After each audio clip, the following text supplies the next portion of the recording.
direvisi sedikit. Siap. Nah, itu. Kalau sudah ya sudah nggak feedback ya?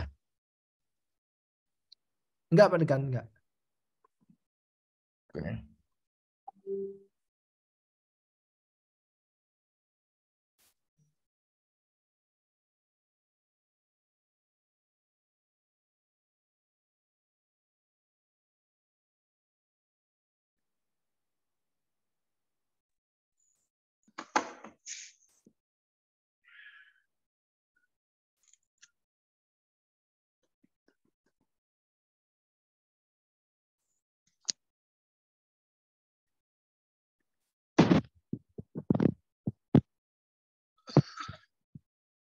Jos Pak Dekan, Jos. Dah. Oke. Materinya. Coba dicermati. Nggih. Kadang-kadang saya itu kurang cermat ya. Kalau Abdurrahman kan cermat ya Abdurrahman itu.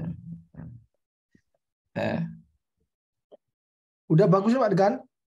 Udah jelas ya, sebentar Pak Dekan. Saya share ke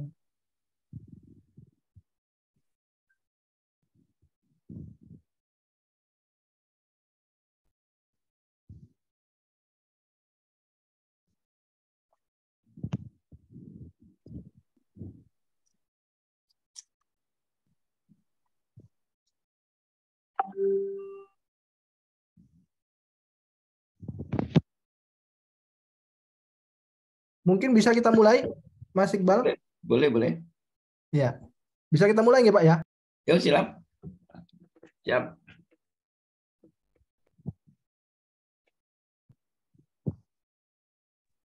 Baik, suara saya sudah terdengar dengan jelas nih Pak? Ya, sudah. Baik, karena waktu sudah menunjukkan pukul 19.32, untuk rangkaian Zoom ini akan segera kita mulai. Bismillahirrahmanirrahim. Assalamualaikum warahmatullahi wabarakatuh. Waalaikumsalam warahmatullahi wabarakatuh.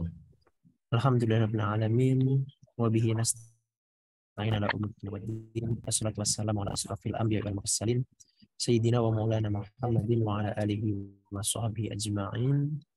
Pertama-tama marilah kita panjatkan puja dan puji syukur kita kepada Allah Subhanahu wa taala, yang mana pada malam hari ini kita semuanya masih diberikan kesempatan dan kekuatan untuk mengikuti rangkaian acara diskusi publik bedah kasus-kasus waris dalam hukum kewarisan Islam yang diselenggarakan oleh Departemen Hukum Perdata Fakultas Hukum Universitas Islam Indonesia bekerjasama dengan Pusat Studi Hukum Islam Fakultas Hukum Universitas Islam Indonesia.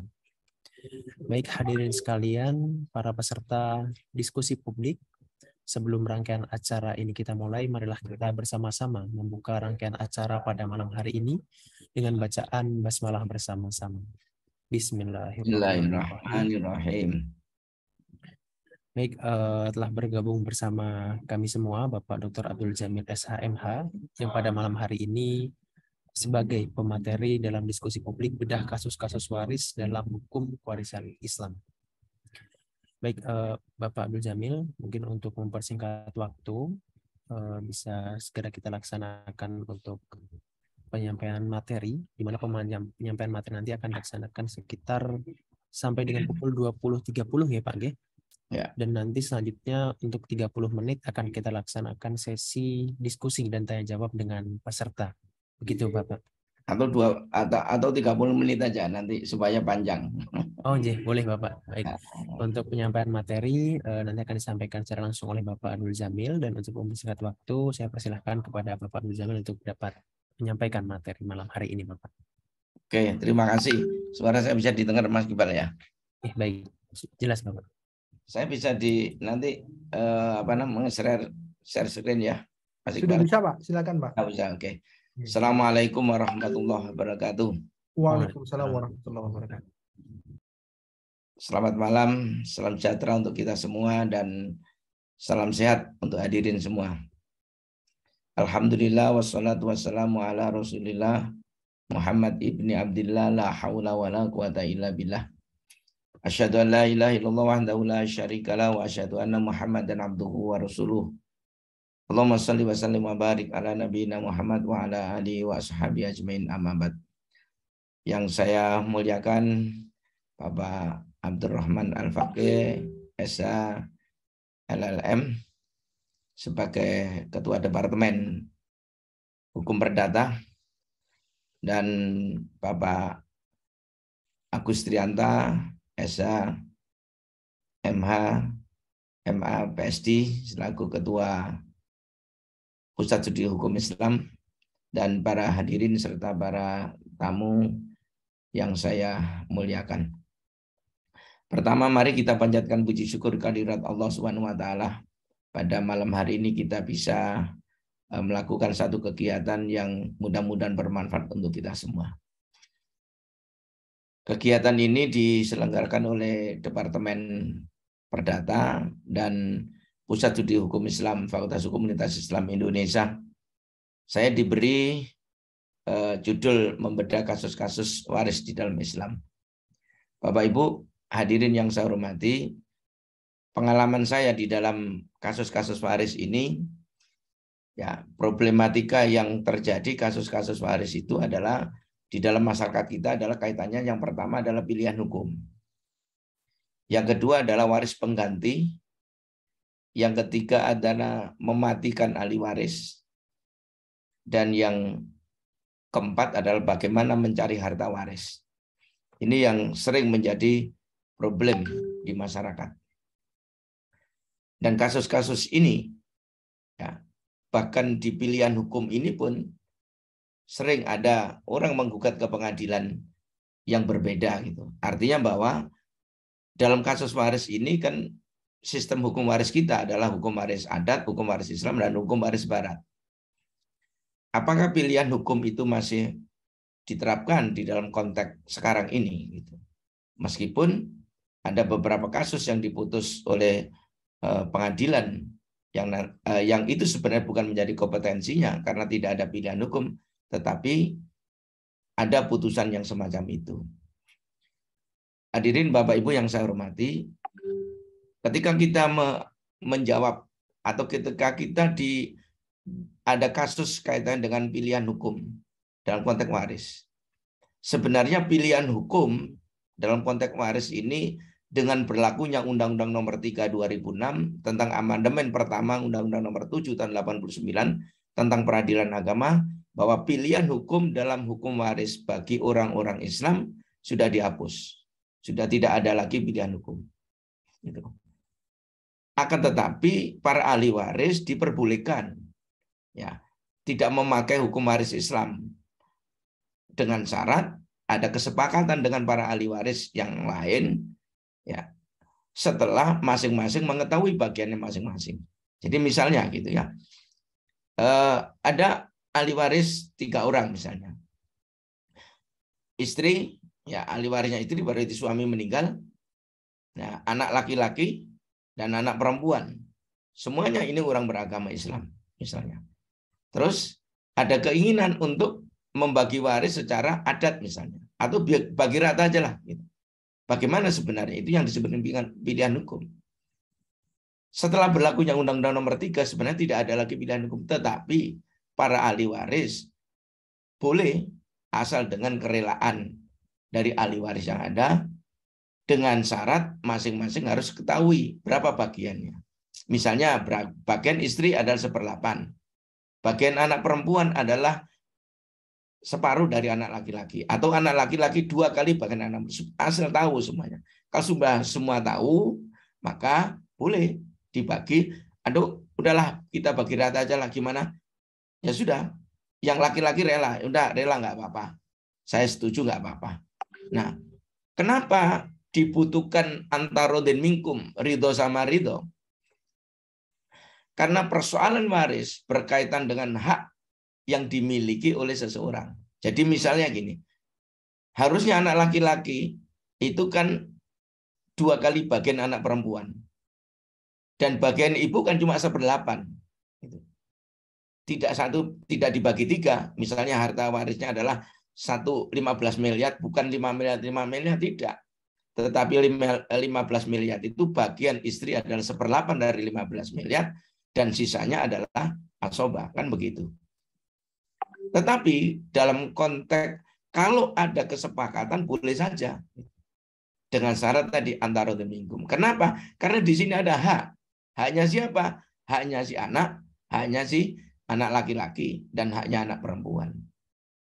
Itu yang menjadi kenapa ridho sama ridho antara minkum itu sama menjadi syarat untuk persoalan waris ini.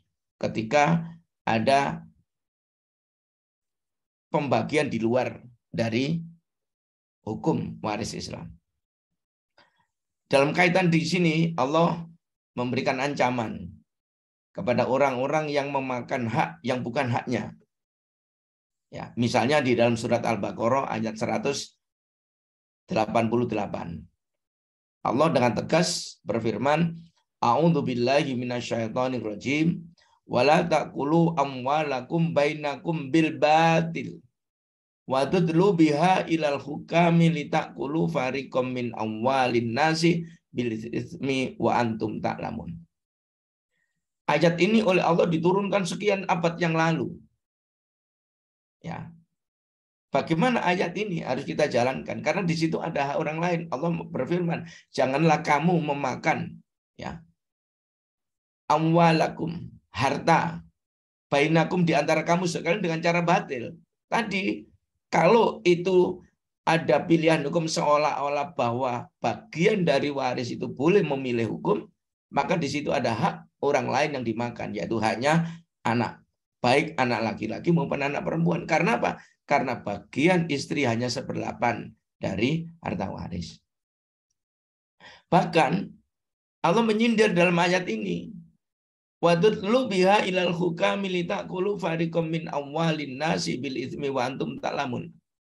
Bahkan kebatilan itu seolah-olah sampai dituntut ke pengadilan untuk apa? Untuk mendapatkan justifikasi, untuk mendapatkan pengesahan seolah-olah ada legalitas dari pengadilan.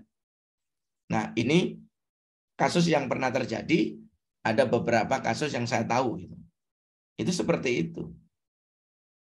Nah, ada lagi ancaman Allah. Apa kaitannya dengan harta, makan harta anak yatim? Dalam konteks waris. Surat An-Nisa ayat 10. Allah dengan tegas berfirman, A'udzubillahi minasyaitonir rajim. Innal ladzina ya'kuluna amwalal yatama zulman innama ya'kuluna fi butunihim nara wa sayaslawna sa'ira. Nah, ini biasanya yang terjadi adalah kasusnya adalah ketika terjadi kematian, waris tidak segera dibagi. Padahal di situ ada anak yatim. Ya, di situ ada anak yatim. Seolah-olah bahwa membagi waris dengan secepatnya itu dianggap tabu bagi masyarakat kita. Tapi kalau kita adalah orang Islam, perintahnya Allah dalam membagi waris itu ya secepatnya. Begitu ada orang meninggal, maka saat itulah terjadi waris mewaris. Sehingga kalau misalnya jenazah itu dimakamkan jam 1 siang itu, jam sore sudah bisa hitung-hitungan waris. Karena jangan sampai di situ kita akan memakan bagian orang yang itu bukan hak kita. Nah, kalau itu menjadi hak kita sih nggak ada masalah, tetapi itu ada hak orang lain yang dimakan, maka ancaman Allah, apalagi itu haknya adalah haknya anak yatim, maka sama saja bahwa kita ini adalah memakan atau memasukkan bara api neraka kepada perut kita. Fi butunihim naro. Nah, inilah kenapa tadi dalam Islam ya persoalan hak itu harus ada kerelaan, keridhaan antara minkum di antara mereka ahli waris. Dan ini yang sering terjadi kasus-kasus semacam itu. Saya hari Sabtu kemarin menyelesaikan waris. Warisnya itu terjadi 75, tahun 75. Terus ada desas-desus, ada keinginan macam-macam. ada satu harta waris yang belum dibagi dan itu dikuasai oleh satu orang. Akhirnya apa? Gimana cara menentukan harta yang dulu tahun 75 dihitung tahun 2022 ini kan? Nah, itulah. Terus gimana? Sekian tahun ya. Sejak tahun 75 sampai kemarin hari Sabtu itu gimana? Padahal harta itu bisa berkembang. Karena apa? Karena yang belum dibagi itu salah satunya adalah modal. Nah, saya meminta kepada seluruh ahli waris sebelum kita hitung, saya bilang gitu, saya minta kerelaan dulu, ridho dulu, bahwa ketika nanti menentukan harta waris itu harus ada keridhoan. Kenapa? Kalau kita menghitung 75, orang itu meninggal tahun 75, dihitung sekarang, itu kan mesti panjang urusannya kan gitu.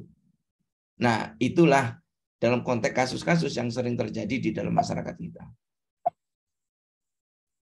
Bapak Ibu hadirin yang saya hormati. Yang kedua, kasus atau masalah yang kedua adalah waris pengganti. Waris pengganti. Meskipun di dalam kompilasi hukum Islam pasal 85 ayat 1 dan ayat 2 ditegaskan bahwa yang disebut dengan waris pengganti itu di sini adalah pewaris keturunan atau anak, ya, kecuali yang ditentukan di dalam pasal 173. Pasal 173 itu adalah orang yang tidak berhak waris. Tetapi ada problem di sini. Problemnya itu gini. Misalnya, ya, ada suami A, istri B, mempunyai 2 anak. Ya, mempunyai 2 anak. 1 anak laki-laki, 1 anak perempuan, C dan D. C, anak laki-laki menikah dengan X dan mempunyai anak perempuan namanya Z. Ya, mempunyai anak perempuan namanya Z. Yang C ini meninggal dunia sebelum A meninggal dunia. Bukankah bukankah istri dari D itu juga sebenarnya kalau dia dapat, kalau si C ini anak laki-laki dapat bagian, tentu si istri kan juga akan dapat bagian dari waris. Ketika nanti anak C yang meninggal lebih dahulu itu meninggal. Kenapa? Karena harta itu termasuk juga adalah harta yang diperoleh pada saat yang disebut dengan harta bawaan. Nah, ini sering menjadi problem. Kalau itu digugat di pengadilan, ada kekurangan subjek enggak? Gitu. Karena ada orang yang beberapa advokat itu konsultasi pada saya, Pak, saya mengajukan ini kok saya dianggap kurang karena istrinya tidak dimasukkan, istrinya C tidak dimasukkan, Pak. Logikanya apa? Dia kan istri. Nah, saya dianggap kurang. Sehingga gugatan saya kurang subjek. Bukankah yang disebut pengganti itu adalah anak dari orang yang mati? Terus bagiannya berapa anak orang yang mati? Kan itu. Nah, ini juga ditentukan meskipun ditentukan, tapi sekarang bagaimana kalau yang tadi yang meninggal anak laki-laki, sedangkan anak laki-laki ini meninggalkan anak perempuan? Kalau diasumsikan dengan pasal 185 ayat 2, maka dia menduduki bagian bapaknya. Apa bagian bapaknya? Asobah. Bersama dengan D, anak perempuan. Maka bagian anak laki-laki 2 kali bagian perempuan. Berarti kalau anak perempuan dari C ini masih hidup, C sudah meninggal, C sudah meninggal, anak laki-laki ini akan mempengaruhi ahli waris yang lain kalau dia dianggap sebagai keturunan laki-laki. Nah, ini perlu ada kejelasan, gitu ya. Ini masalah. Yang selanjutnya adalah mematikan ahli waris atau memasukkan ahli waris yang tidak berhak. Ya. Ada kasus yang terbaru, ya. Ada penetapan pengadilan, di mana penetapan pengadilan itu justru anak kandung tidak dimasukkan. Yang dimasukkan itu ada saudara perempuan. Yang meminta siapa? Yang meminta adalah saudara perempuan. Minta penetapan ahli waris. Jadi saya gambarkan A dan B meninggal. Ya, A dan B meninggal ini si B ini adalah istri, dia punya saudara kandung. Ada 4 atau berapa gitu, saudara kandung. Tapi sebenarnya A dan B itu punya satu anak laki-laki. Satu anak laki-laki. Nah, karena syarat dari penetapan ahli waris itu kan diantaranya adalah keterangan waris. Ketika membuat keterangan waris, anak ini dimatikan. Dia seolah-olah nggak punya anak. Di dalam keterangan. Dan ini sering terjadi kasus itu. Ya, kasus itu sering terjadi. Artinya apa? Artinya ada anak ahli waris yang dimatikan dan ada ahli waris lain yang dimasukkan, bukan ahli warisnya. Ya. Yang saya tahu ada beberapa kasus ini. Ya. Bahkan saya pernah dimintai pendapat sebagai ahli, ya, kaitannya dengan kasus seperti ini. Dan bahkan kasus ini sampai dilaporkan ke polisi. Gitu. Ya itu apa? Memalsukan asal usul. Menurut saya itu benar memalsukan. Kenapa? Karena prinsip hubungan waris mewaris di dalam Islam itu satu harus hubungan darah atau hubungan nasab dengan pewaris, gitu ya. Yang kedua adalah mempunyai hubungan perkawinan. Kalau tidak mempunyai hubungan darah, ya mempunyai hubungan perkawinan. Kalau ahli waris tidak mempunyai hubungan darah dan tidak punya hubungan perkawinan, harusnya bukan menjadi ahli waris, nggak boleh dimasukkan. Kalau dia diselundupkan berarti apa? Menyelundupkan asal usul. Menyelundupkan asal usul itu termasuk perkara pidana. Yang ketiga adalah tidak terhalang. Meskipun dia keturunan darah, meskipun dia bernasab, meskipun dia hubungan tetapi ada penghalang. Di dalam Islam ada penghalang. Berbeda dengan waris adat dan waris barat. Kalau waris adat, perbedaan agama bukan menghalang. Tidak menghalangi. Bahkan di dalam Islam, bagian perbedaan agama merupakan penghalang seseorang tidak menjadi ahli waris. Nah, itu yang perlu saya sampaikan sebagai masalah-masalah yang menjadi yang sering muncul di di persoalan waris. Yang selanjutnya bagaimana menentukan harta waris? Ini yang sering terjadi. Yang tadi yang saya tadi sampaikan tadi, ya. Yang hari Sabtu yang lalu saya selesaikan itu adalah orang itu, si bapak itu meninggal pada tahun 75. Ya, terus persoalan mulai waris muncul ini adalah di 2022. Nah, bagaimana menentukan harta ini? Ya. Setelah menentukan harta, bagaimana menyelesaikan kewajiban-kewajiban pewaris? Karena apa? Karena harta waris ini akan berkaitan dengan kewajiban. Ya. Akan berkaitan dengan hak. Dan bagaimana kalau sudah ditemukan hartanya untuk membagi? Nah, Bapak Ibu yang saya hormati, mengapa harus dicari? Dalam waris Islam, harta itu menjadi syarat atau rukun timbulnya waris mewaris. Ada orang yang mati, ada anak yang ditinggal, misalnya ada ahli waris ditinggal, ada pewaris, tetapi kalau tidak ada harta, ya tidak terjadi. Setelah harta dicari, ternyata harta itu ditunaikan kewajiban-kewajiban yang menjadi kewajiban pewaris habis. Maka tidak terjadi waris mewaris. Tidak terjadi waris mewaris. Itu maka penting untuk mencari harta waris.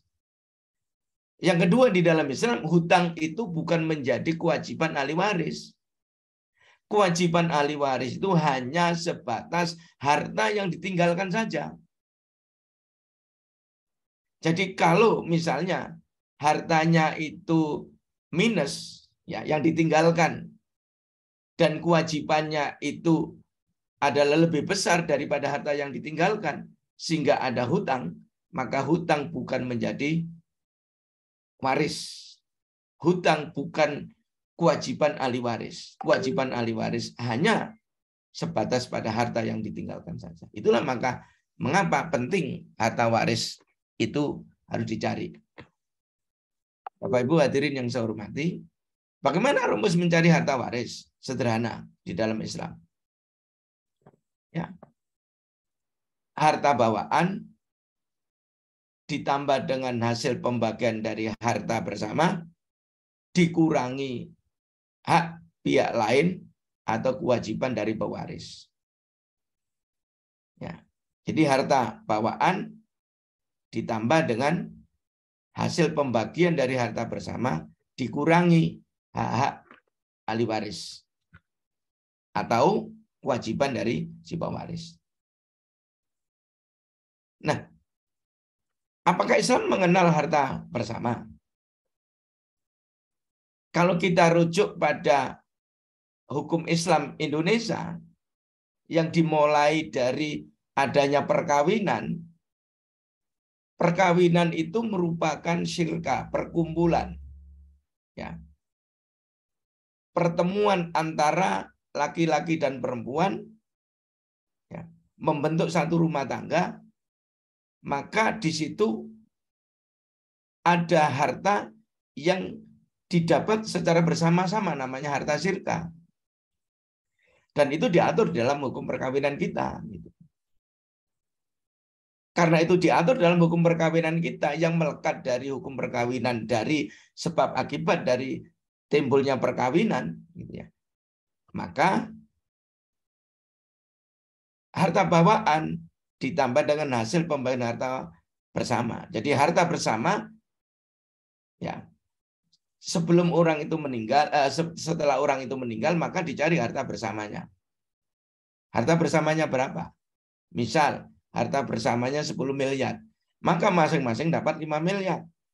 Sebagaimana diatur dalam hukum perkawinan kita, ya, baik yang ada di dalam Undang-Undang Nomor 174, ya, Undang-Undang Nomor 16, dan juga kompilasi hukum Islam, bahwa masing-masing mempunyai bagian yang sama, kecuali diperjanjikan lain. Nah, berarti apa? Dalam konteks waris-mewaris Islam, kita juga tidak boleh menafikan hukum perkawinannya, karena di situ ada ketentuan yang berkaitan dengan harta. Nah, sehingga harta bawaan kalau ada, ditambah dengan hasil pembagian dari harta bersama, dikurangi hak pihak lain atau kewajiban dari pewaris. Nah, harta bawaan itu bisa dibawa harta sebelum terjadinya perkawinan atau setelah terjadinya perkawinan. Nah, kasus yang sering terjadi adalah harta bawaannya itu dikaburkan, sehingga susah untuk mencari. Contoh begini, ini yang terjadi kemarin, ya. Saya ada orang konsultasi ke saya, dia pada waktu menikah yang terakhir itu dia sudah punya harta dulu, ya, hartanya di tempat lain, terus dijual karena dia menikah dan hidup di Jogja. Harta yang di tempat lain itu dijual, terus dibelikan tanah di Jogja. Setelah dibelikan tanah di Jogja, setelah tanah di Jogja dijual lagi untuk dibelikan tanah lagi. Nah, ketika terjadi perceraian, ini kabur hartanya oleh pengadilan, bahwa harta yang semacam itu dianggap sebagai harta bersama. Bukan, itu harta bawaan. Kenapa? Karena harta itu dibawa masuk dari tempat lain yang dia miliki sebelum terjadinya perkawinan, meskipun harta itu dibelikan pada waktu dia menikah, tetapi hasil dari pembelian, hasil harta yang dibawa masuk. Harta yang dimiliki sebelum terjadi perkawinan. Itu pernah ada putusan pengadilan. Ya. Bahkan pernah juga saya mendapatkan putusan juga yang kebetulan yang perempuan itu saya membela, saya pertahankan. Namanya harta bersama itu adalah harta yang diperoleh dari usaha bersama. Kalau itu harta yang diperoleh meskipun pada saat perkawinan terjadi, tetapi dia mendapatkan warisan, itu adalah harta bawaan. Nah, disitulah sering terjadi kasus-kasus waris persoalan harta. Bapak Ibu, hadirin yang saya hormati. Nah, hak-hak yang terkait dengan kewajiban, ini adalah urusan jenazah, hutang, pribadi, janji, hibah, atau wasiat. Nah, yang sering terjadi hutang sama hibah atau wasiat ini di dalam praktek kasus-kasus waris. Ya. Karena urusan jenazah biasanya diambilkan dari sumber-sumber yang lain gitu. Ya. Hutang pribadi biasanya juga menjadi problem. Kapan hutang pribadi itu muncul? Kalau dia hutang atas nama dirinya dan hutang itu terjadi pada saat perkawinan terjadi, gitu. Itu bukan hutang pribadi, karena pasti hutang itu harus diketahui suami atau istri. Karena diketahui suami atau istri, maka itu menjadi hutang bersama. Hibah atau wasiat, ini yang sering menyelundupkan hukum. Jadi sebelum meninggal, dia hibahkan dulu hartanya. Atau dia wasiatkan kepada ahli waris. Bahkan hibah, sebelum dia meninggal, dihibahkan dulu di balik nama, dan sebagainya. Gitu ya. Terus bagaimana dengan hibah itu? Bapak Ibu yang saya hormati, dalam Islam kaitannya dengan wasiat atau hibah itu maksimal harus hanya sepertiga. Yang pernah terjadi ada wasiat 100%. Akte notaris wasiatnya 100%. Bagaimana dengan ahli waris yang lain? Padahal ahli waris yang lain itu ada. Dan ahli waris yang lain itu berhak mendapat. Karena yang meninggal itu dia tidak punya anak. Ya. Dan dia mengangkat anak. Lah anaknya itu diberi bagian waris, diberi wasiat 100%.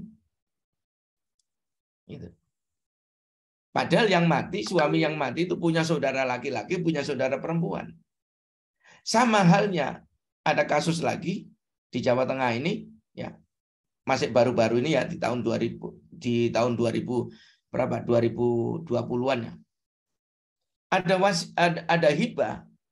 Hibah itu 100%. Karena pemberi hibah itu nggak punya anak, nggak punya suami, nggak punya anak, dia punya ponaan. Nah ponaannya ini ya dengan bujuk rayu dan sebagainya, akhirnya dia membuat hibah 100%.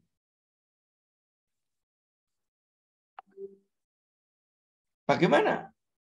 Dalam Islam nggak boleh.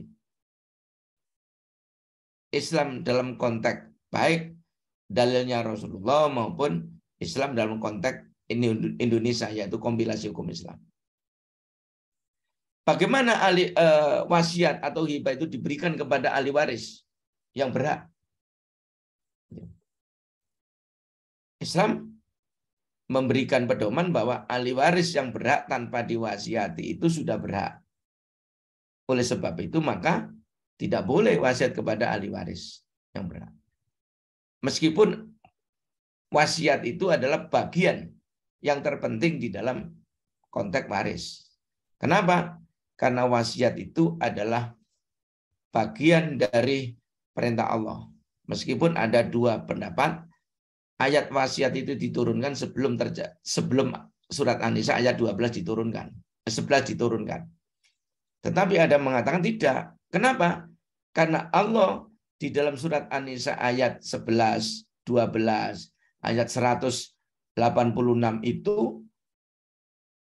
pembagian waris itu harus setelah diselesaikan dulu wasiatnya. Berarti apa? Wasiat itu adalah boleh, tidak dihapus, tidak dinasah oleh surat An-Nisa kaitannya dengan waris.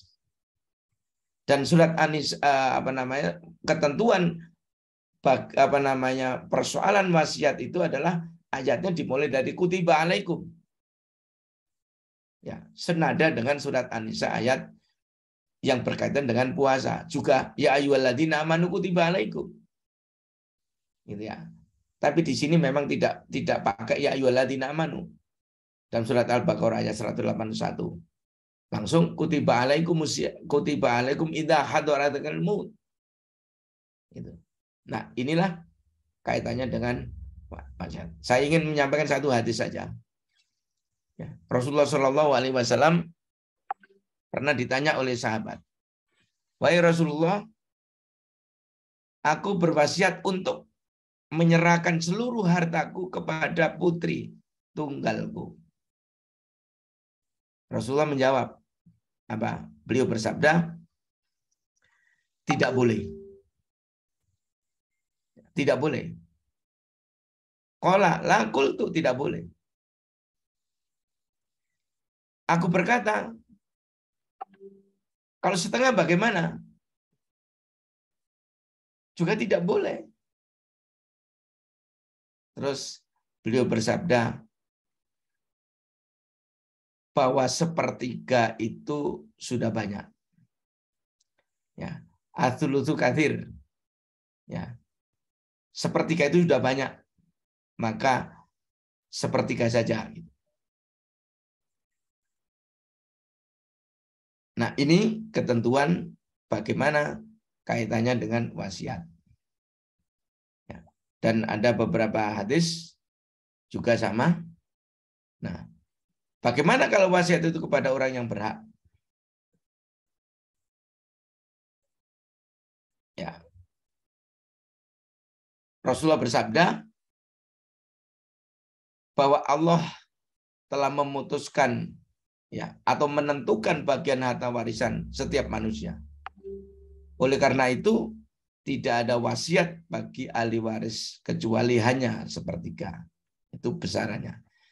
Bagaimana kepada ahli waris yang berhak? Di dalam hadis Daruqutni ya, Rasulullah bersabda, wasiat kepada ahli waris dibolehkan asal dengan apa? Persetujuan ahli waris yang berhak. Artinya berarti kalau itu tanpa persetujuan maka tidak boleh. La wasiyata li warithi illa ayyujiza. Tidak boleh. Berarti apa? Berarti wasiat yang diberikan kepada ahli waris itu tidak boleh. Sama halnya dengan kompilasi hukum Islam. Ya. Wasiat kepada ahli waris itu diperbolehkan asal dengan persetujuan dari para ahli waris. Apabila ada ahli waris yang tidak setuju, maka wasiat tidak boleh dijalankan. Sama dengan kompilasi hukum Islam. Bagaimana wasiat itu lebih dari sepertiga juga sama. Ya, harus ada izin dari ahli waris yang ada. Apabila ahli waris yang ada tidak setuju, maka dijalankannya hanya maksimal sepertiga. Bukan batal, tetapi dijalankan maksimal sepertiga. Nah, Bapak Ibu yang saya hormati, termasuk adalah hibah. Hibah di dalam hukum Islam ya, adalah maksimal sepertiga. Sehingga tadi yang saya ceritakan, kalau ada kasus, ada notaris yang membuat akte hibah 100%, itu nggak boleh. Dan kasus itu akhirnya menjadi kasus di pengadilan agama. Oleh hakim pengadilan diputus hanya dijalankan sepertiga. Ya. selebihnya dikembalikan kepada harta waris. Kenapa? Karena tadi melebihi. Jadi yang dijalankan hanya sepertiga. Bahkan di dalam kompilasi hukum Islam, ya, hibah orang tua kepada anak dapat diperhitungkan sebagai harta warisan. Jadi kalau ada orang tua sebelum beliau meninggal, terus menghibahkan hartanya kepada salah satu anak, gitu ya, maka hibah itu dianggap sebagai harta waris yang sudah diterima oleh ahli waris. Jadi dia dianggap sebagai ahli waris yang sudah menerima. Maka dia dikurangi, dia tidak boleh menerima lagi. Kalau misalnya masih kurang, ya harus ditambah kan gitu. Kalau sepertiga itu kalau dihitung bagiannya harusnya misalnya lebih dari sepertiga, ya harusnya ditambah. Tapi bagaimana kalau sudah melebihi dari sepertiga? Gitu. Artinya ketika dihitung waris, gitu ya, bagiannya itu sebenarnya harusnya lebih kecil dari hibahnya. Nah, karena ketentuannya adalah hibah orang tua kepada anak dapat diperhitungkan sebagai harta warisan, maka kalau itu bagiannya melebihi, jumlah hibahnya itu melebihi dari harta waris yang akan diterima, maka bisa dikurangi. Kalau itu waris yang sudah diterima sebelum orang itu meninggal. Nah, ini Bapak Ibu yang saya hormati, problem-problem waris yang terjadi di Indonesia. Ya, mungkin itu yang bisa saya sampaikan sebagai bahan untuk kita diskusi pada malam hari ini. Mudah-mudahan kita bisa berdiskusi dengan hikmat. Ya, mungkin problem-problem mana yang mungkin belum saya masukkan, mungkin bisa ada tambahan yang itu menjadi khasanah saya dengan pengetahuan saya, dan itu menjadi pemahaman kita bersama. Terima kasih, saya kembalikan kepada moderator. Baik, terima kasih Bapak Abdul Jamil atas penyampaian materi yang sangat luar biasa. Dan untuk selanjutnya para peserta sekalian memasuki sesi yang kedua, yaitu sesi diskusi dan tanya jawab. Untuk yang pertama ini saya buka terlebih dahulu termin yang pertama untuk 3 pertanyaan ya Bapak. Dan sebelumnya Bapak ini sudah ada satu peserta yang raise hand dan juga satu peserta yang sudah mengetikkan pertanyaan di kolom komentar. Tapi bagaimana Bapak, apakah dipersilakan atau kita bacakan pertanyaan yang kolom? Baik, mungkin akan terlebih dahulu kita persilahkan kepada Bapak Ahmad Faisal Azhar untuk bertanya secara langsung karena sudah raise hand, ya, Pak. Dipersilakan.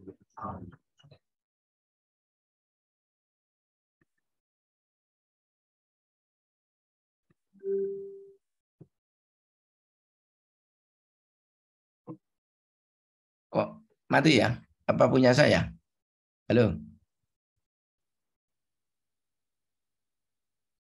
Punya saya, Pak Abdurrahman? Enggak.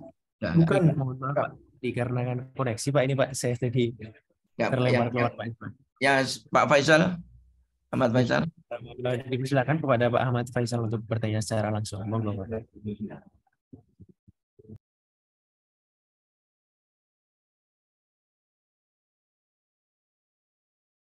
Suaranya belum terdengar Pak Mas Ahmad Faisal atau Pak Ahmad Faisal.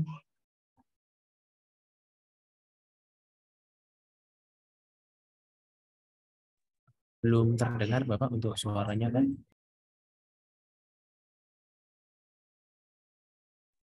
Atau suruh di chat aja supaya tidak memakan waktu terlalu lama. Mungkin sinyal ini mengganggu. Terima kasih usul-usulnya Pak Adik. Baik Bapak Ahmad Faisal, ini suara masih belum terdengar nih Bapak. Monggo bisa mungkin mengetikkan pertanyaan di kolom komentar terlebih dahulu. Nanti akan saya bacakan. Dan Pak Abdul Jamil ini sudah Yuk. ada peserta lain yang bertanya Ya. di kolom komentar. Ya. Izin saya bacakan Bapak, izin bertanya. Kalau dari orang Jawa itu ada istilah segendong sepikulan atau laki-laki lebih besar mendapatkan warisan daripada perempuan. Ya. Tapi wasiat dari orang tua, warisannya dibagi rata biar tidak ada iri hati. Pertanyaannya, apakah hal ini dibenarkan dalam Islam dan juga dalam hukum? Begitu Bapak. Ya, oke, terima kasih. Tadi bagaimana itu ada wasiat? Wasiatnya itu menyalahi ketentuan kan gitu. Apakah wasiat itu bisa dijalankan? Tidak. Wasiat itu batal. Wasiat itu batal. Tetapi kalau para ahli waris ada keikhlasan tadi antara rodin minkum ridho sama ridho, nggak ada masalah. Tetapi harus diketahui dulu bagiannya. Misalnya bagian anak laki-laki 2 kali, bagian anak perempuan, bagiannya istri ada 1/8 dan sebenarnya sudah dikasih tahu. Ini bagian yang sesungguhnya dalam konteks hukum waris Islam. Nah, setelah itu karena ini ada wasiat bagaimana? Kan gitu kan? Kan pada hakikatnya harta ini kan milik si pewaris kan. Tadinya kan begitu. Cuma kan ketika terjadi kematian maka bukan lagi miliknya yang mati, miliknya adalah milik ahli waris kan gitu. Ketika terjadi kematian. Nah, sehingga harus ada persetujuan dari ahli waris yang ada, dan persetujuan itu harus diketahui berapa bagian masing-masing supaya jangan terjadi grundel atau getun gitu ya, atau menyesal. Oh, ternyata bagian saya 2 toh. Kok dibagi sama kan gitu. Harusnya ibu saya mendapatkan 8 toh. Kenapa kok dibagi rata kan gitu. Jadi intinya tetap harus ada kerelaan. Bagaimana kalau ada orang yang tidak rela, maka tidak boleh. Kenapa? Karena wasiat tadi itu adalah wasiat yang bertentangan dengan syariat. Wasiat yang bertentangan dengan syariat, wasiat yang bertentangan hukum itu nggak berlaku, batal demi hukum kan gitu. Nah, karena tadi yang kedua, kenapa harus ada kerelaan? Karena ketika ada orang meninggal, maka harta itu bukan lagi miliknya pewaris, tetapi miliknya ahli waris yang harus dibagi kepada masing-masing ahli waris. Itu, Mas. Jadi itu jawaban saya, Mas. Baik, terima kasih Bapak Rizal Pangestu. Apakah sudah menjawab atau ada pertanyaan lanjutan? Dan bagi peserta yang lain, Bapak Ibu peserta yang lain masih saya persilahkan di dalam sesi diskusi dan jawab ini untuk bertanya, mungkin secara langsung atau bisa mengetikkan pertanyaan di kolom komentar. Jadi saya persilahkan. Ya, ini ada peserta yang lain lagi, Bapak, Pak Ahmad Faisal. Silakan. Kepada Pak Ahmad Faisal, dipersilahkan Bapak.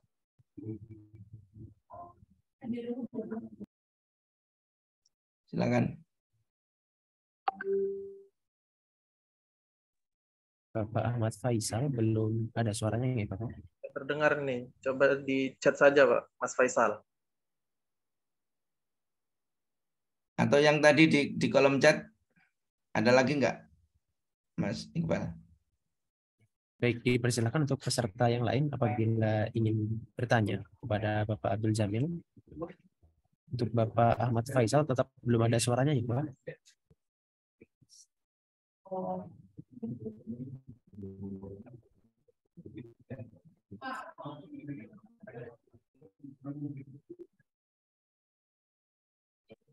Baik, ada peserta yang lain lagi Bapak, Mas Bayu. Tunggu di Mas Bayu. Ya. Silakan Mas Bayu. Ya, baik, terima kasih Mas Iqbal dan terima kasih Pak Jamil atas hasanah keilmuan pada malam hari ini. Saya kemarin habis mendapat pertanyaan Pak, jadi kasusnya real dari keluarga teman saya, tapi memang belum saya jawab, saya masih menjanjikan karena saya harus belajar lagi karena memang terkait waris ini agak sedikit rumit. Jadi teman saya ini bapak ibunya menganut agama Buddha Pak. Ya. Dan kedua bapak ibu ini masih tetap Buddha, memiliki 4 orang anak. Namun anak ketiga ini seorang laki-laki dan sudah mualaf. Ya. Nah, seorang bapaknya sudah meninggal, namun karena anak yang sudah mualaf mengetahui bahwa ketika waris itu dibagi dengan secara hukum Islam akan mendapatkan lebih banyak bagiannya, maka anak ketiga ini ingin bahwa warisnya dibagi secara agama Islam. Namun di sisi lain bapak ibunya ini adalah agamanya Buddha, terus kemudian anak pertama, kedua, dan ketiga ini Protestan, Pak. Nah, teman saya ini menanyakan kiranya langkah hukum apa? Apakah masih bisa di pengadilan agama untuk diajukan, atau memang karena bapak ibunya menganut agama non-muslim ini harus di pengadilan negeri, atau memang ada upaya yang lain untuk menyelesaikan permasalahan ini? Karena memang di keluarganya masih berselisih, Pak, terkait pembagian waris ini. Atau nuwun, terima kasih, Pak. Ya, terima kasih Mas Bayu. Jadi gini Mas Bayu, seperti yang sudah kita ketahui bersama bahwa di Indonesia itu kan ada 3 sistem hukum kaitan dengan waris, yaitu sistem hukum adat, sistem hukum Islam, dan sistem hukum adat barat. Sistem hukum adat lebih dulu sebelum Islam. Nah, kedua setelah Islam masuk dan Islam diperkenalkan di Nusantara ini, maka hukum Islam menjadi bagian hukum Islam. Yang ketiga adalah hukum Barat. Hukum Barat ini kan setelah terjadinya teori resepsi. Nah, kasus tadi yang Mas Bayu ceritakan, ini bukan hukum waris Islam. Kenapa bukan hukum waris Islam? Karena yang dianut di Indonesia menentukan bahwa itu hukum Islam atau hukum adat atau hukum Barat itu ditentukan siapa yang mati. Agama yang mati. Karena agama yang mati adalah agama Hindu, ya gitu kan? Maka adalah hukum adat kalau dia pribumi, tidak hukum Islam. Meskipun ada ahli waris yang Islam. Sebaliknya juga, ketika yang meninggal adalah orang Islam, maka dia hukum Islam meskipun anaknya ada yang tidak Islam, gitu. Gitu Mas Bayu. Nah, kalau bisa ya diselesaikan antar perdamaian lah gitu ya. Ini perdamaian. Tetapi jelas basic hukum yang digunakan adalah hukum adat, bukan hukum Islam. Kenapa? Karena yang mati adalah orang yang beragama non-Islam. Meskipun ahli warisnya ada yang beragama Islam. Nah, kalau tidak bisa diselesaikan mediasi secara perdamaian, maka ya digugat. Gugatnya di mana? Ya ke pengadilan negeri, karena ini adalah hukum waris adat, bukan waris Islam. Kalau waris Islam ke pengadilan agama. Nah, dari mana? Dari agama yang mati. Kalau agama yang mati adalah bukan orang Islam, maka hukumnya adat. Kalau itu pribumi, kalau Timur Asing dan Barat, maka itu adalah hukum Barat, kan gitu. Itu Mas Bayu. Jadi tinggal dijelaskan aja, karena yang mati adalah orang yang beragama non-Islam, maka hukum adat yang dipakai sebagai standar untuk membagi waris. Gitu Mas Bayu. Nggih, matur nuwun, Pak. Soalnya memang sudah berkali-kali mediasi tapi memang masih masih nggak bisa. Ya, gugatnya ke pengadilan negeri, Mas Bayu. Ya. Nggih, matur nuwun, Pak. Makasih Mas Bayu. Ya. Baik, terima kasih Mas Bayu atas pertanyaannya. Bapak, ini ada pertanyaan di kolom komentar, Pak, dari Mas Kurniadi. Assalamualaikum, bagaimana apabila dari ahli waris tidak setuju untuk membagi waris karena salah satu ahli waris masih menempati rumah waris? Begitu Pak pertanyaannya. Ya, berarti ini kan terjadi sengketa. Artinya gini, kapan toh terjadinya waris mewaris? Tadi sudah saya sampaikan, terjadinya waris mewaris dalam Islam itu ada kematian. Ya, ada kematian, maka itulah terjadi waris mewaris. Kalau ada orang yang tidak mau membagi, ya nggak benar, salah itu. Kenapa? Karena berarti dia memakan atau memakai hak orang lain. Kalau orang itu tidak ridho, tidak ikhlas, maka dia berdosa. Tadi kan ayatnya sudah jelas, gitu ya. Nah, ya diingatkan. Kalau dia diingatkan nggak mau, ya digugat ke pengadilan. Ya, yang kasus yang saya selesaikan kemarin hari Sabtu itu diingatkan. Jadi yang megang harta diingatkan. Ini ada hak lo ya yang perlu dipakai begini ini. Nah, akhirnya terjadilah beberapa ya masalah, terus akhirnya saya dipakai sebagai mediator. Oke, setelah itu saya jelaskan. Termasuk saya kasih ayat tadi bahwa ketika kita menguasai harta dan itu adalah harta orang lain, maka di situ adalah kita berbuat zalim kepada orang lain. Kan itu. Apalagi di situ adalah hak, maka di situ ada ketika terjadi kematian maka terjadi waris. Ketika dia tidak mau membagi waris malah menghalang-halangi maka dia nggak benar. Nah, digugat saja ke pengadilan. Nah, persoalannya hukum apa yang dipakai atau ke pengadilan mana? Nah, tadi seperti yang saya jelaskan pada Mas Bayu. Kalau itu adalah pewarisnya adalah Islam, berarti hukum Islam. Kalau hukum Islam dia digugat di pengadilan agama. Kalau dia bukan orang Islam digugat ke pengadilan negeri. Karena sekarang tidak ada lagi pilihan hukum setelah berlakunya Undang-Undang Nomor 3 2006. Meskipun pernah terjadi beberapa kasus setelah berlaku Undang-Undang Nomor 3 2006, ada yang kasus itu digugat ke pengadilan negeri, oleh pengadilan negeri diputuskan. Padahal nggak benar. Kenapa? Karena dasar bahwa di situ adalah kompetensinya siapa, pengadilan mana, itu didasarkan pada hukum waris mana yang dipakai untuk memutuskan. Gitu. Jadi dasarnya kompetensi pengadilan negeri atau pengadilan agama itu didasarkan pada hukum waris apa yang akan dipergunakan. Gitu. Nah, kalau orang Islam berarti hukum waris Islam. Kalau hukum waris Islam berarti digugat ke pengadilan agama. Pengadilan negeri tidak berwenang. Bukan menjadi kompetensi pengadilan negeri. Kompetensi pengadilan negeri itu adalah waris barat atau waris adat. Sebaliknya juga, pengadilan agama tidak berwenang, tidak berkompeten untuk menyelesaikan waris yang didasarkan pada adat atau barat. Kecuali tadi ada antaron minkum, damai mediasi gitu. Mediasi lain. Ya, mediasi.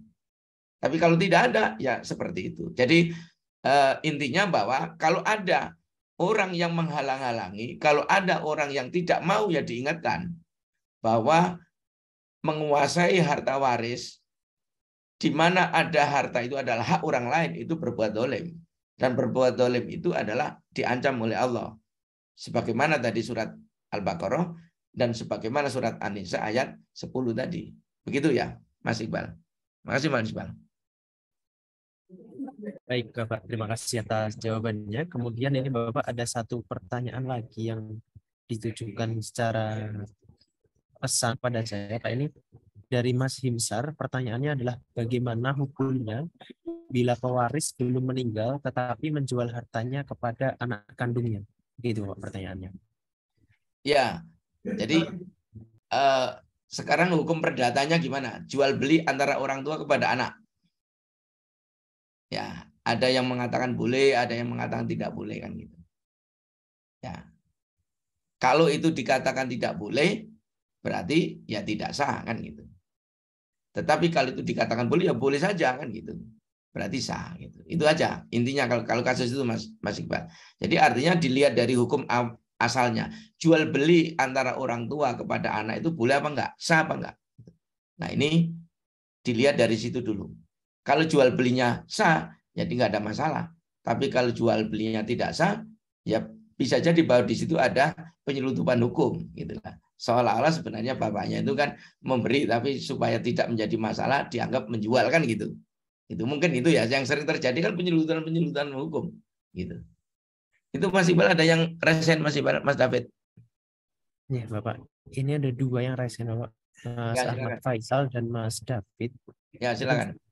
Kita coba ke Mas Ahmad Faisal dulu karena tadi sudah resen dari tadi Pak, cuman Ya. suara belum masuk. Dipersilakan Mas Ahmad Faisal untuk mencoba mic-nya terlebih dahulu.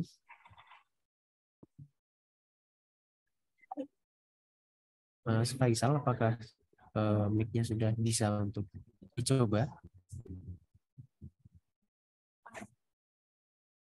Jika belum bisa, kita langsung ke Mas David saja ya Pak.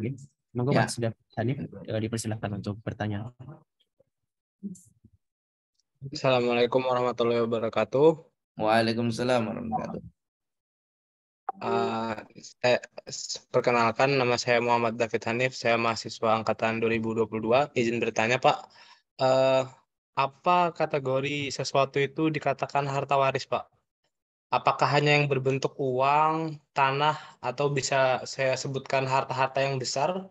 Apakah juga harta yang misalkan si yang meninggal ini seorang ayah, Pak? Apakah itu juga termasuk kayak seperti, mohon maaf, pakaian dalam beliau itu juga harus dibagikan secara rata, atau apa yang apakah sampai sedetail itu, Pak, dikatakan harta, atau cuma harta yang besar-besar saja, Pak? Demikian, Pak. Oke, terima kasih Mas David. Jadi harta waris itu adalah harta yang bisa dinilai. Dinilai sebagai ada nilai nominalnya gitu. Contoh misalnya keris. Keris itu bisa dianggap dengan harta waris. Kalau keris itu ada nilai enggak gitu. Oh, nilai ada, Pak. Kalau dijual itu jutaan, Pak, gitu. Ya, Mas David. Tombak, ali-ali, cincin, jam, yang itu dinilai. Tetapi barang-barang yang itu tidak mungkin bahwa dianggap tidak bernilai, maka itu tidak dipakai sebagai harta waris. Contoh misalnya, ya kalau tadi menyebutnya seperti itu, CD itu bisa nggak dianggap harta waris kan itu. Kalau ada yang mau warisi silakan kan gitu kan gitu. Tetapi intinya adalah harta waris itu adalah harta yang bisa dinilai. Bisa dinilai dengan nilai ekonomi gitu. Tadi misalnya dia punya saham, ya itu kan berarti ada nilai ekonomi. Dia punya keris, dia punya jam tangan yang harganya mungkin miliaran, dia punya ali-ali, ya cincin, ya akik yang harganya mahal. Nah, maka itu juga harta waris. Nah, bagaimana cara? Ya itu diuangkan, gitu, diuangkan. Atau dinilai dengan uang. Misalnya ada, oh saya aja mau keris saja, saya dapat satu keris, nggak ada masalah. Senang dia. Karena dianggap itu sebagai harta yang bernilai bagi ahli waris. Boleh. Ternyata keris itu dijual harganya 10 miliar gitu misalnya. 1 miliar gitu misalnya. Maka kan untung dia mendapatkan itu gitu. Itu Mas David ya. Artinya bahwa harta waris itu adalah benda barang ya bisa tidak bergerak, bisa bergerak, yang itu ada nilai ekonominya. Gitu Mas David. Iya Pak, terima kasih Pak. Sama-sama Mas David. Ya. Baik, terima kasih Mas David atas pertanyaannya. Selanjutnya Pak Abdul Jamil, ini sebenarnya ada 2 pertanyaan dari Mas Ahmad Faisal dan Rizal Pangestu. Ya, Tapi nggak apa-apa. Saya baca ternyata pertanyaan hampir mirip ini Pak. Ya. Yang kurang lebih pertanyaannya itu berkaitan dengan apabila ada salah satu anak di dalam keluarga yang dia merasa dirinya sudah merawat orang tua semasa hidupnya, termasuk membiayai hutang dan lain sebagainya. Dan pertanyaannya yang pertama, apakah pembagian waris di antara anak itu dibagi sama rata? Dan yang kedua, apakah ada aturan cara pembagian yang diatur di dalam undang-undang? Seperti itu Bapak untuk pertanyaannya Pak. Oke, jadi gini, intinya gini, bahwa bagian waris itu ada ketentuannya gitu.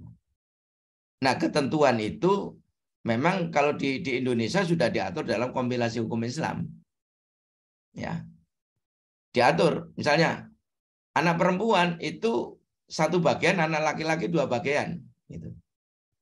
Ya. Apabila tidak ada anak laki-laki, anaknya perempuan semua, maka apabila anak perempuan 2 atau lebih, maka bagiannya adalah 2/3. Istri berapa bagiannya? Kalau ada anak, maka istri adalah bagiannya 1/8. Nah, bagaimana Pak? Kalau tidak ada anak laki-laki, anaknya hanya perempuan, yang mati, bapak yang mati punya saudara enggak? Saudara juga ahli waris. Baik saudara kandung, saudara seayah, saudara seibu. Apalagi kalau dia saudaranya itu adalah laki-laki, maka menghabisi. Jadi memang sudah ditentukan, Mas. Ya, Mas Faisal ya tadi ya, Mas Faisal. Jadi sudah ditentukan memang. Bagian waris itu di dalam Islam sudah ditentukan. Dan ketentuan itu tidak boleh dikurangi. Tidak boleh ditambah. Kenapa? Karena bisa jadi ada ahli waris yang berhak lainnya. Gitu. Contoh tadi, saya contohkan misalnya anaknya perempuan semua. Ada bapak A menikah dengan ibu B. Dia mempunyai 3 anak perempuan. Tapi si bapak A tadi punya saudara, laki-laki kandung. Atau saudara laki kandungnya itu punya anak laki-laki. Saudara laki kandungnya meninggal. Maka keponakan laki-laki dari saudara laki kandung menghabisi. Karena itu ketentuannya begitu. Di dalam hukum waris Islam Indonesia. Gitu. Jadi bagian anak perempuannya adalah 2/3. Bagian ibunya adalah, istrinya adalah 1/8. Nah, keponakan ini menghabisi karena dia disebut dengan asobah. Karena dia adalah laki-laki, dari keturunan laki-laki. Gitu. Nah, kalau kita bicara bagian hak yang akan diperoleh itu kan ada namanya dzawil furud, ada namanya asobah. Dzawil furud itu orangnya sudah ditentukan, termasuk bagiannya sudah ditentukan. Sedangkan asobah itu orangnya sudah ditentukan, tapi bagiannya menunggu dari sisa setelah diambil dzawil furud. Itu Mas siapa tadi? Mas Faisal. Jadi memang ada ketentuan yang Mas Faisal. Gitu. Bagaimana Pak kalau ada yang tidak sepakat? Yaitu ketentuan hukum. Kalau dia ke pengadilan nanti itu juga yang dijadikan dasar. Gitu. Sebagai dasar hakim memutuskan yaitu. Gitu. Karena apa? Karena itu sudah diatur di dalam kompilasi hukum Islam, dan kompilasi hukum Islam menjadi sumber hukum di pengadilan agama. Gitu. Atau sumber hukum bagi orang-orang yang beragama Islam ketika membagi waris. Gitu. Itu Mas Iqbal. Terima kasih Mas Iqbal. Baik, terima kasih atas jawabannya Bapak Abdul Jamil. Bagi Bapak Ibu sekalian, peserta Zoom meeting pada malam hari ini, masih saya persilahkan apabila tidak ada pertanyaan atau mungkin ingin berdiskusi secara langsung dengan Bapak Abdul Jamil, masih saya persilahkan. Boleh mengaktifkan fitur raise hand atau mungkin mengetikkan pertanyaan di kolom komentar.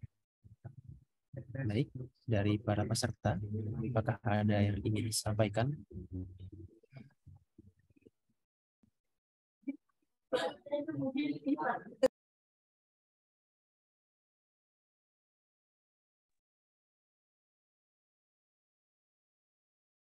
Baik, peserta Bapak ya, Raisen dan Bapak Rizky Ramadan Barit. Pak Barit, monggo Bapak dipersilakan. Maturun. Assalamualaikum warahmatullahi wabarakatuh, Pak Jamil. Salam ya. Sehat Pak ya? Sehat kok, gundul Ki? Ya memang sukanya gini Pak. Ya Ki, Ki. Nyuwun nasihat Pak. Jadi misalnya kita sesama Muslim, ada saudara kita Muslim yang meninggal, tetapi dia dia punya harta waris, tetapi tidak punya keturunan. Yang ada adalah saudara-saudaranya ini, dan saudara-saudara maupun ibunya adalah non-Muslim. Dia meninggalkan harta waris, tapi memang secara hukum Islam kan dia tertutup untuk ahli warisnya itu. Sikap kita sebagai saudaranya yang si pewaris ini yang meninggal itu sebenarnya bagaimana Pak untuk urusan ke harta duniawian itu mawon Pak. Ya, terima kasih Mas Rizky. Jadi gini Mas Rizky, sebab waris mewaris itu di dalam hukum Islam itu kan ada hubungan darah, hubungan nasab, perkawinan atau kepentingan perjuangan Islam. Nah, ketika dia tidak ada ahli waris sama sekali yang disebut dengan kalah mati punah di dalam Al-Qur'an, ya, nggak ada ahli waris yang lain. Ya, berarti apa? Muncul tadi, yaitu lembaga yang bisa menjalankan untuk kepentingan Islam atau Baitul Mal. Nah, kalau bagaimana Baitul Mal nggak ada, ya negara tampil sebagai ahli waris. Kenapa? Karena negara dipakai untuk kepentingan negara. Sehingga kita mengingatkan kepada orang-orang yang ditinggalkan, ya saudara-saudara tadi dia mati punah, mati kalala, ya tidak ada ahli waris yang hidup gitu. Maka tampil adalah lembaga ya untuk perjuangan Islam, yaitu Baitul Mal. Kalau bagaimana Pak, Baitul Mal nggak ada, ya negara aja, karena negara untuk kepentingan masyarakat. Jadi sebab waris mewaris itu kan karena hubungan nasab atau darah, karena hubungan perkawinan, atau karena adanya hubungan tadi untuk perjuangan, gitu, yang disebut dengan Baitul Mal. Kalau tidak ada lagi yang bisa mewarisi, maka dikembalikan kepada, diberikan kepada Baitul Mal atau negara. Itu Mas Rizky. Iya Pak, matur nuwun, siap. Ya. Baik, terima kasih Pak Barit atas pertanyaan yang disampaikan. Kepada para peserta lain, apakah ada yang akan disampaikan lagi kepada Pak Abdul Jamil? Atau mungkin jika belum ada, Bapak, saya sebagai moderator izin bertanya, Pak. Boleh? Ya, boleh, silakan. Ya, Bapak, ini mungkin karena kebetulan saya sedang magang dan juga dapat kasus yang berkaitan dengan waris, Pak. Jadi ada beberapa orang yang konsultasi datang itu bertanya perihal waris, Pak. Jadi singkat ceritanya, si yang datang ini adalah anak yang lahir dari pernikahan siri orang tuanya, Pak. Jadi anak ini sudah dewasa, sekitar 21 tahun, dia datang, dia menceritakan bahwa dia ini lahir dari pernikahan siri kedua orang tua yang dilakukan sudah lama gitu Pak. Jadi sudah lama orang tuanya menikah secara siri, tapi kemudian si bapak ini menikah lagi secara sah dengan orang lain, dengan wanita lain gitu Pak. Dari pernikahan yang sah ini lahirlah 3 anak Pak. Lahirkan 3 anak. Nah kemudian singkat cerita si bapak tadi yang menikah siri tadi meninggal dunia. Nah pertanyaannya itu bagaimana Pak anak yang berstatus anak siri tadi, anak dari pernikahan siri tadi untuk mendapatkan hak-hak waris? Apakah dia berhak untuk mendapatkan hak waris dari bapaknya ini ataukah bagaimana? Langkah hukum apa yang bisa ditempuh oleh si anak ini Pak? Begitu Bapak. Oke, terima kasih. Ini pertanyaan yang agak berat. Tapi jadi gini. Kita nilai dulu. Apakah anak itu mempunyai hubungan nasab apa enggak? Dalam konteks perkawinan di Indonesia, nikah siri kan dianggap tidak sah. Dalam hukum Indonesia ya. Dalam hukum Islam Indonesia bahwa anak yang nikah yang dilakukan oleh bapak dan ibunya karena siri, ya entah siri benar, entah siri-sirian gitu kan, maka dia tidak punya hubungan hukum kan. Karena dia tidak punya hubungan hukum, maka dia tidak bernasab.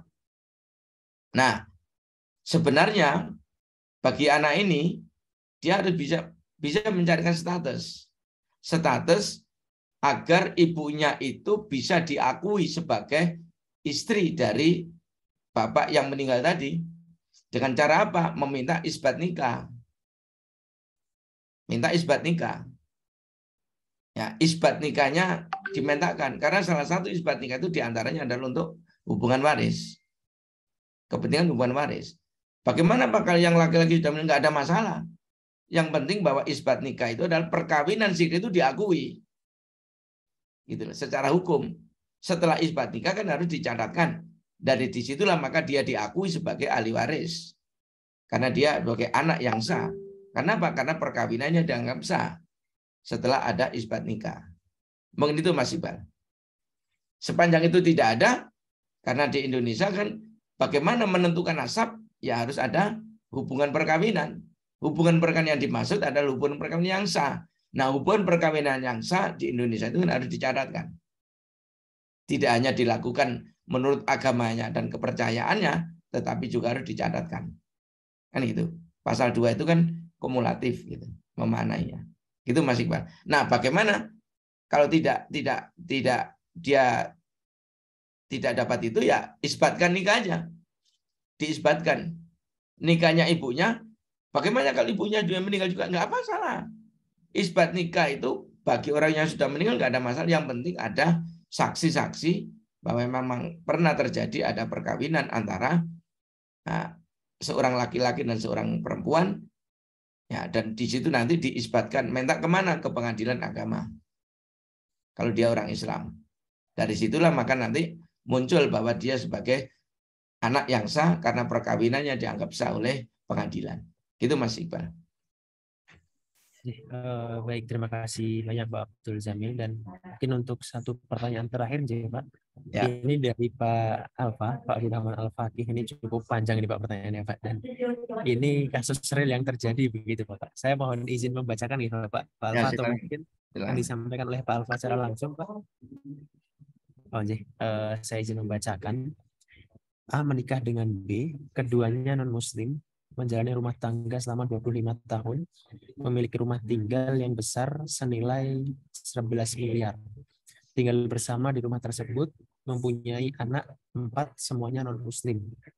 Suatu ketika, sang istri B meninggal pada saat itu A berusia 49 tahun. Kemudian 1 bulan setelah B meninggal, kemudian A menikah lagi dengan C, seorang muslimah. Kemudian A mualaf atau masuk Islam. Dari pernikahan A dengan C ini mempunyai 3 anak yang semuanya muslim. Di usia A yang 67 tahun, A meninggal dunia. Kemudian anak dari pernikahan A dengan C menggugat anak dari pernikahan A dengan B terkait rumah tinggal yang harusnya dijadikan harta waris dan dibagi. Keluarga anak A dengan B berdalil rumah diterima dari A karena semasa hidup sebelum B meninggal, A menghibahkan rumah tersebut kepada B. Tapi tidak ada bukti tertulis, hanya penyampaian verbal saja saat A masih hidup kepada anak-anak dari pernikahan A dengan B. Tapi anak-anak dari pernikahan A dengan C bersikeras dan menggugat. Bagaimana upaya untuk penyelesaian masalah ini? Begitu Pak Benjamin. Ya, jadi gini. Yang pertama yang harus dicari adalah harta warisnya A dulu. Ketika A dengan B itu kan punya harta bersama, maka perkawinan pertama itu harus dicari hartanya berapa. Nah, dari harta perkawinan pertama terus dibagi. Itulah haknya si Bapak dan haknya si A dan haknya 3 anak dari perkawinan antara dan B. Nah, Bapak selain punya separuh dari harta bersama tadi, si A juga mendapatkan 1/4 dari harta yang separuh. Karena tadi anaknya 3, berarti sama suami kan, kalau hukum adat kan dibagi rata. Kan berarti dia dapat 1/4 kan gitu. Karena anaknya 4, maka dibagi 4, dari masing-masing dapat 1/4. Nah, harta yang 1/4 plus separuh tadi, itu berupa mungkin diantaranya adalah berupa rumah. Karena tadi dijelaskan bahwa hibahnya tidak ada bukti, berarti di situ tidak bukti, hibahnya tidak sah kan gitu, karena tidak ada bukti kan gitu, ya kan? Dan hibah tadi udah saya sampaikan, hibah tidak boleh 100%, hibah tidak boleh 100% dalam Islam, gitu ya. Dalam kompilasi juga diatur hibah nggak boleh 100%. Nah, bagaimana ya digugat? Karena A sudah masuk Islam, dia nikah dengan C Islam, dan dia punya anak 3, maka ketika A meninggal sudah dalam kondisi Islam, maka hukum warisnya adalah Islam. Berarti siapa ahli warisnya adalah anak-anak yang beragama Islam dan istri yang beragama Islam. Anak yang tidak beragama Islam, yang hasil perkawinan antara A dan B, bukan ahli waris. Nah, sekarang hartanya yang harus dicari. Harta warisnya tadi adalah harus diselesaikan dulu antara perkawinan antara A dan B, selesai. Maka A dapat separuh dari harta, ditambah dengan 1/4 dari bagian waris. Nah, apakah dari harta yang diperoleh tadi itu merupakan rumah yang harganya 15 miliar tadi? Harga 15 miliar tadi kan harus dibagi 2 dulu. Masing-masing dapat 7,5 miliar. Nah, 7,5 miliar itu yang 7,5 miliar bagian waris dari istrinya, dan A mendapatkan 1/4 dari 7,5 miliar. Berarti ditambah 7,5 miliar ditambah 1/4 dari 7,5 miliar. Dan itulah harta warisnya miliknya A. Ditambah dengan hasil gonogini antara A dengan C. Nah, kalau dia tidak bisa diselesaikan, ya gugat aja ke pengadilan. Pengadilan apa? Pengadilan agama. Karena apa? Karena waris dia adalah orang yang beragama Islam. Begitu, Mas Iqbal. Baik, terima kasih. Pak Alfa, apakah ada tanggapan Bapak? Kita cukup. Cukup Pak Alfa, Pak Abdul Jamil, mungkin cukup pertanyaan-pertanyaan dari peserta pada malam hari ini. Dan demikian tadi Bapak telah berakhir sesi tanya jawab dan diskusi dari rangkaian acara kita pada malam hari ini. Dan sebelum menutup rangkaian acara, apakah dari Bapak Abdul Jamil kami mohonkan untuk memberikan closing statement, begitu Bapak? Ya, pertama bahwa persoalan waris ini adalah persoalan yang menyangkut hak, ya. Dan di dalam Islam waris itu adalah sudah ditentukan, baik orangnya maupun bagaimana, yang disebut dengan asas ijbari. Bahwa seseorang itu dengan sendirinya menjadi ahli waris kecuali ada sebab. Maka kalau ada kematian maka segera dibagi waris, jangan sampai menunda-nunda. Karena lebih cepat lebih baik supaya tidak memakan hak orang lain. Apalagi kalau di situ ada anak yatim. Nah, ini yang segera harus dikampanyekan terus. Bahwa begitu ada orang mati, maka disitulah pembagian waris. Wah, itu tabu, Pak. Ya, tabu itu kan menurut perhitungan manusia. Tapi perhitungan Allah, ya, perhitungan syariat, Pak, itu tidak tabu, itu yang benar. Nah, itulah yang perlu saya sampaikan di dalam statement closing, supaya tidak ada terjadi problem-problem yang muncul setelah waris itu tidak segera dibagi. Mungkin itu, Mas Iqbal. Terima kasih semuanya. Assalamualaikum warahmatullahi wabarakatuh. Selamat malam dan salam sejahtera, salam sehat untuk semuanya. Yuk. Baik, terima kasih Bapak. Sungguh luar biasa jalannya acara kita pada malam hari ini, diskusi publik pada malam hari ini. Semoga apa yang disampaikan oleh pembicara dapat bermanfaat untuk kita semua. Dan Bapak Ibu hadirin yang berbahagia, sampailah kita pada penghujung acara yang menandakan seluruh rangkaian acara telah selesai kita laksanakan. Ucapan terima kasih sekali lagi saya sampaikan kepada pembicara Bapak Abdul Jamil atas pemberian materi yang telah disampaikan. Semoga Bapak senantiasa diberikan kesehatan dan keberkahan dalam setiap aktivitas. Amin. Dan juga saya ucapkan terima kasih kepada seluruh peserta atas antusias yang luar biasa dalam mengikuti rangkaian acara pada malam hari ini. Semoga ini yang kita dapatkan dapat bermanfaat dan dapat kita amalkan ke depannya. Begitu akhir kata, saya Iqbal Madani selaku moderator pada malam hari ini. Mohon maaf apabila terdapat salah kata dan salah sikap selama membawakan acara. Kepada Allah saya mohon ampun. Akhir kata, wassalamualaikum warahmatullahi wabarakatuh. Waalaikumsalam warahmatullahi wabarakatuh. Sampai Ketemu jumpa lagi di di agenda acara SHI. berikutnya. Terima kasih Pak Jamil. Sama-sama. Itu Iya, tadi betul. ini kok nggak tanya ini siapa sih ini? Siapa tadi yang dari Rio ini? Dari Rio ini.